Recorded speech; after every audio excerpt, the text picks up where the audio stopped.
So this is the Ikea Micke or Micke desk. Pronounced a few different ways depending on what country you're in. But it's one of the really standard desks from Ikea. It comes in several different colors. Usually though it's going to be either white or this kind of darker finish color.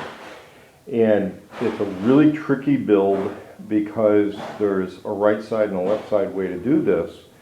And a lot of the pieces have holes in them, and the hardware can go in wrong. It can go in on the left side part or the right side part, depending on how you're going to orient this thing. So as we do the build, we have to keep that in mind. So we're going to be orienting this all basically over to this side, and I'll show how that goes as time goes on. But basically you've got the big box design, and then you've got the short side design that uses just a metal leg right there. And the back, or the top, I'm sorry, the top here. There is a small back piece, but we'll go over that as the build goes on. But the first step is, this is part of a little drawer shelf support that's going to go together. It's just held by pegs. So we pull these pieces out, we put these in just by the pegs. And next we'll have that together, and I'll start putting these door rails in, which a lot of times somebody ends up having to redo. But I'm going to show a couple little tricks on that. Trick number one, don't put the turn locks in anything until you've pretty well got all of your layout done. Okay. Some of the instructions here will talk about doing turn locks early on. Don't. Okay.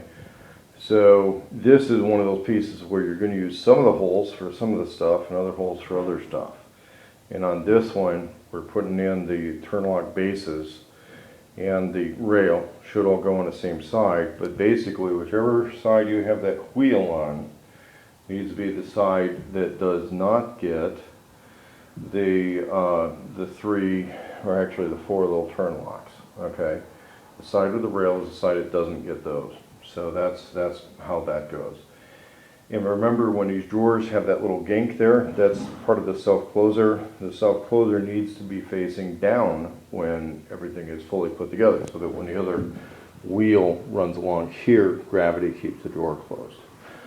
So you'll see how that orientation goes on that. This little sub-assembly we previously put together, we're going to gently slide that on. We're adding a dowel here. Going to gently slide that on. I'm not doing any turn locks at this time. We still have some stuff to do on the other end. We may need to pull that off or flex it a little bit to get everything to go right. And here's where things start to get tricky. On these two pieces, they look nearly identical, except one of them has a bunch of the holes drilled on both sides. The other one, they're drilled on only one side. So what's happening is this one, which only has holes drilled on one side, will end up being the outside one. The one that has holes drilled on both sides is the inside one. So this is the inside one because it has holes on both sides. But you see these little holes here, those are for the internal shelves, which means this one's going to end up having an orientation like this, and that rail is on backwards, so that rail is going to have to get turned around and put on the other way.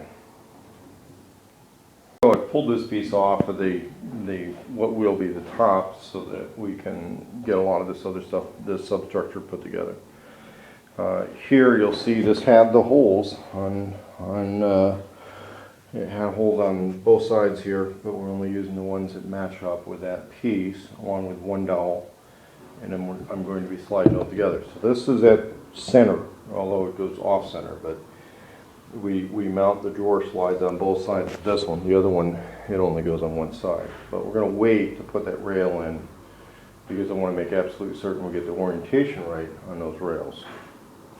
So these pieces here are, it's just pegs on this one, and then this one takes the base locks, but no pegs, oddly enough. So they go on the inside of that, and then they'll go on inside of there,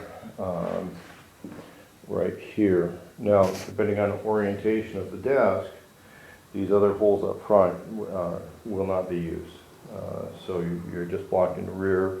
The front's going to be a drawer. So that's how that goes. This area here in this desk design remains open. So the other thing is I got to relay all of this on the floor There's a certain orientation that works with this, which is a little better for avoiding damage as it's going together.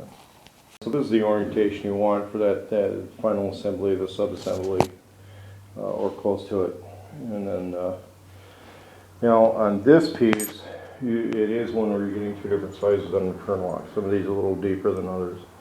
And so the thicker ones will go into this bottom piece and a couple of the others. But there's a few that look like they'll take the wider ones even though it's a thicker piece. So check your instructions because it will tell you which ones you're going to use the thicker ones in, as opposed to the thinner ones that look like they would go in the other slot. And then some of them are obviously the thin ones, like some of those, the backs. So we'll get these together and I'll show assembling the top. Now I've got the turn locks and the pegs in place on the top, but realize, again, because there's a left side or right side orientation on this, there's some of those holes you're not going to use. Something else to keep in mind, the way these turn locks work, there's kind of the open side. Okay, you see how that goes. Now we know that these are going to work with those pins that come in from the top. So we want to be able to reach these with a tool and have an easy time of it after this is together. So I'm going to pre-position these, but you have to have the open side here, and it's actually really complex shape in there. But what's going to happen is that tightens, it draws everything in because of the shape of the way it's a cam lock mechanism. And so we're just going to make sure the open side faces up and that stays like that so that when we put the pin in there's not going to be any resistance. I like to pre-position these before putting the pieces on this particular item. A lot of the items I won't do that, this one I do.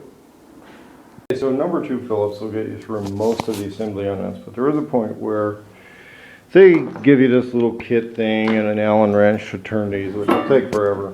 But basically, the little bit kits that I have with these impact driver stuff, they usually don't give me hex ones in this extended style. Okay, and I was just looking for some on Amazon, couldn't find any. Sometimes it's included in some of the Harbor Freight kits, but this one, kind of hard to tell what the size is. 2.5. I don't know what the fuck that is. But anyway, I found that some of these Torx bits, like if I just carry the security ones around, I'll have the hole in the middle. I can use those on a lot of Allen head stuff. Do I ruin them? Yeah, but you know, it pays for itself because of the job. So what I'll do on these is we just drop these in. I stick that Torx bit onto the Allen head deal, right? I think that's a 5mm. And we just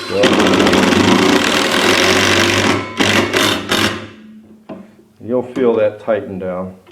Redo that one a little bit. We're going to get the last one in, and then that's how the opposite side leg works on all of this. It's actually really secure. That leg looks skinny.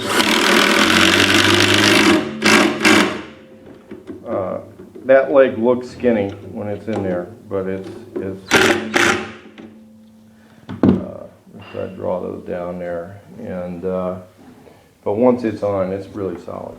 Okay, so that's actually a strong point on the piece. And then, so sometimes we'll turn this on its back to put the top on, or we'll flip it all the way over to put the top on. I'm a little bit partial to flipping it all the way over to put the top on. I just gotta make sure before I do that I've tightened down all the turn locks that I can before I do that, because I hate crawling under these things. Okay, so this is where I gotta be really careful. And moving this stuff around, not only can it damage the furniture, but there's relatively sharp corners on all of it. And this is totally freshly refinished fur flooring. Nobody's been in here since it's been refinished. So if there's any kind of nick or gouge in the flooring, I get blamed. And so we're going to be very careful. We're putting this desk where it will be. That little hole orients toward the rear, because that's where the cords would go for like a computer component. this little shelf here is where you'd put a power strip. So I'm going to line up the rear here very carefully, very carefully, very carefully. We get the front.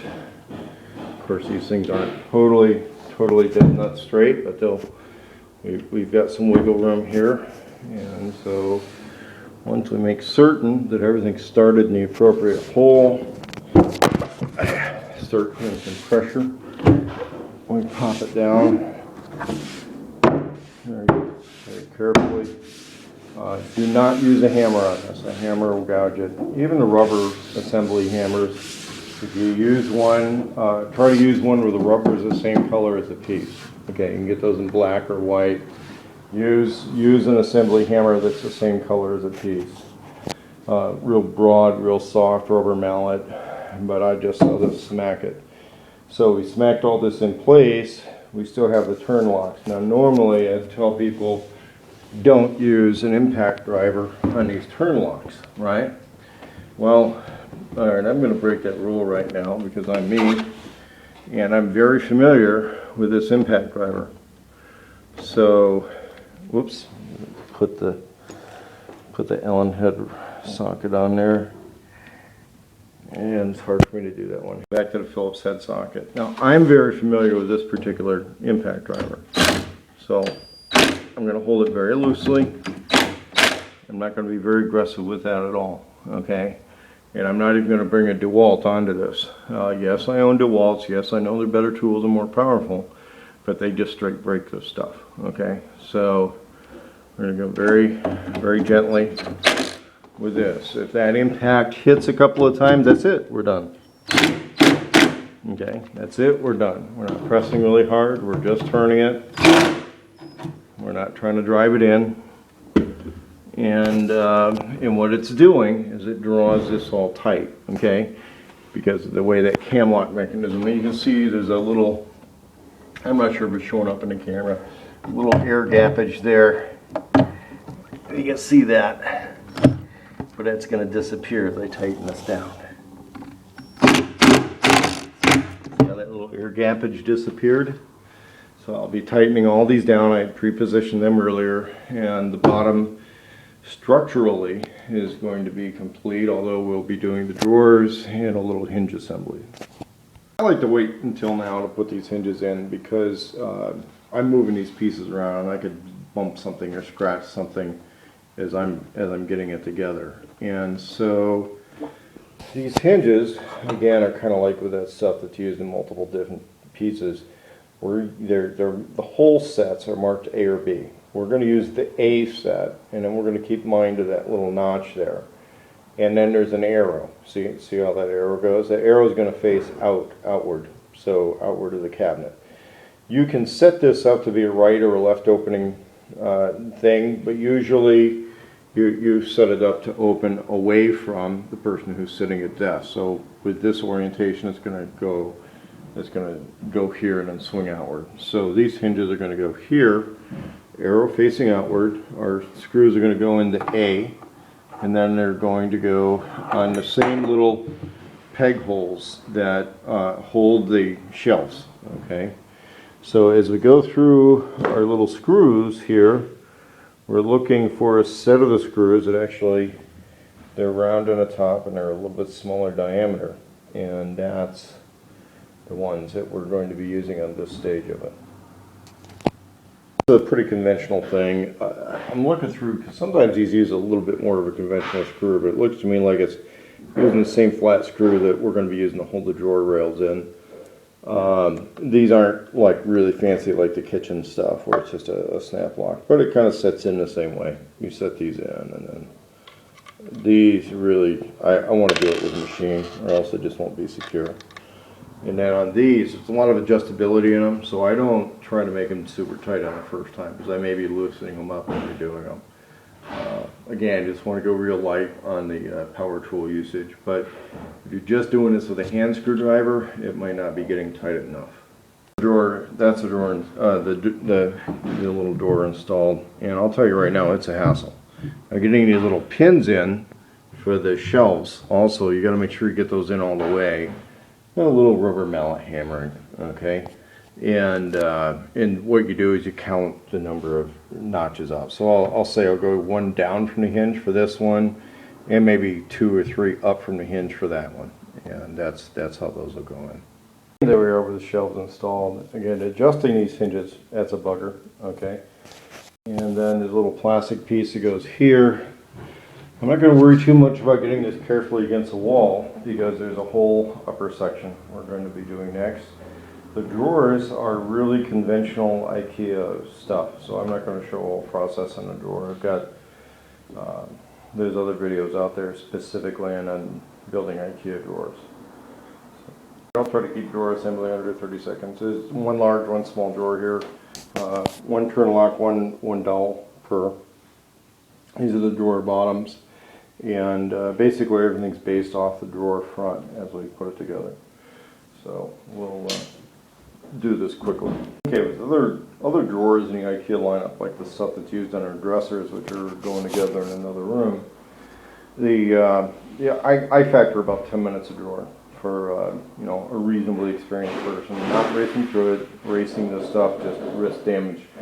But on these drawers, they have a little bit more modern touch in. You can put them upside down, and it still goes. Okay, because it's not a critical heavyweight drawer. So these go anyway as long as that faces inward, and we just stick those on there. Again, there's going to be some dowel holes which are not used on this design, and these are only held in at the front and the side. They're not held in at the back. I think we get a couple little reinforcements with our kit, but again, these drawers not designed to hold a lot of weight. I was mistaken. They are held in at the back by the slot, so that's just fine for a drawer this size. Okay. The bottom, like a lot of other IKEA drawers, the bottom here, okay, that gets held in by the drawer rail. So we're just kind of putting all these together, and then we've got these little plastic things that we hammer in from the side. Now I'm using the tabletop as a little bit of a workbench right now, but when I go to hammer these, I want to do it on the ground. Again, it's a very fragile finish, so we'll put these together here. The bigger drawer will work about the same way. The wheels are to the front on the cabinet, so the wheels will be to the rear on the drawer. The bottom's pretty well supported by the slots at the front and rear, and then by the rail in the center. So we orient this kind of at a back angle here, like that. We go forward, and then gravity takes it in for the last inch or so. And so that's it. That's how that goes. And I'm going to double check, but I'm 90% certain that that slot is natural. You're not missing a piece if you have that, because that's how you grab the door there. So we'll get the other door on, and the other drawer, I'm sorry, in English drawer together, and that'll be it for the bottom section. So the upper section shouldn't take very long. Newer versions have a dry erase board attached to the backing on that, so, and that works a little differently. It's not a nail in. We've got some screws for that. So getting this up, what I'm doing is I'm just double and triple checking the orientation on the pieces while it's on the desk. And because what I don't like about this, that can be a screw up when it's going together, is like the orientation on these little holes. I want those on the inside. I don't want the person sitting at the desk to have to look at those. And so that's how that goes. The other thing is, like, this has holes on both sides, but see how the raggedy edge, we want that toward the back. So we're going to look at all of this, and by telling how this goes, how the short side goes, we know that we're going to be using these holes right here for the anchors. And we'll be very careful about this, because I'm going to take it off of the desk to use the impact driver and get all those things anchored in. With the turn locks in, everything has to be attached. This uses screws, and what you're going to notice is that there's an extra row of holes, and the back sticks down a little over an inch. That's basically how the back gets attached to how the upper gets attached to the lower. Although I do have a couple of metal brackets for a slightly more secure attachment at another point I'll show you in a second. And there we go, all put together. Now I ran short on screws when I got around to the back, so what I did is I used some regular drywall screws in the center to firm it up and get this thing here. Now watch this. See how that can tip? Okay, now they give you some metal brackets here, but the trick is they're going to show. So there's a couple of ways this can be dealt with. One is a little black hinge, or I'm going to take that out and I'm going to spray paint one of these. I'll spray paint one of these. Yeah, maybe spray paint them both. And then stick them on right here, and that'll be more secure. But that's kind of a client option. I'm going to talk to the client about it because some people like that and some people don't.